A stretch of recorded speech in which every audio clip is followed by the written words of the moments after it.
सनातन धर्मात चातुर्मासाला मोठे महत्त्व आहे.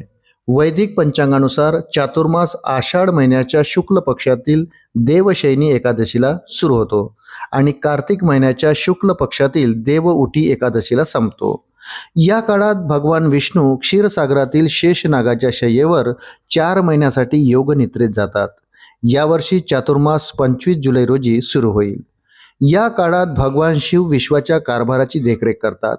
चातुर्मासातील एकादशीची तारीख अत्यंत महत्त्वाची मानली जाते. एकादशीचे व्रत पाळल्याने भक्त सर्व पापांपासून मुक्त होतो. म्हणूनच या व्हिडिओमध्ये आम्ही तुम्हाला हे सांगणार आहोत की चातुर्मासात कोणती एकादशी केव्हा साजरी केली जाते.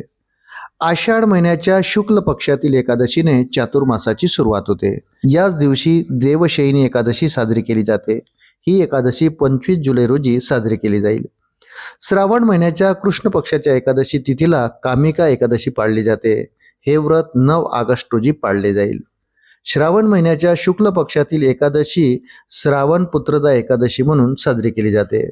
श्रावण पुत्रदा एकादशी 23 ऑगस्ट रोजी येते. भाद्रपद महिन्याच्या कृष्ण पक्षाच्या एकादशी तिथीला अजा एकादशीचा उपवास केला जातो. ही एकादशी 7 सप्टेंबर रोजी पाळली जाईल. परिवर्तिनी एकादशीचा उपवास भाद्रपद महिन्याच्या शुक्ल पक्षाच्या एकादशी तिथीला केला जातो. यावर्षी ही एकादशी 22 सप्टेंबर रोजी आहे. इंदिरा एकादशी आश्विन महिन्याच्या कृष्ण पक्षात येते. यावर्षी इंदिरा एकादशीचा उपवास 6 ऑक्टोबर रोजी पाळला जाईल. पाशांकुशा एकादशी अश्विन महिन्याच्या शुक्ल पक्षात पाळली जाते. वैदिक पंचांगानुसार पाशांकुशा एकादशीचा उपवास 22 ऑक्टोबर रोजी पाळला जाईल. राम एकादशी कार्तिक महिन्यात साजरी केली जाते.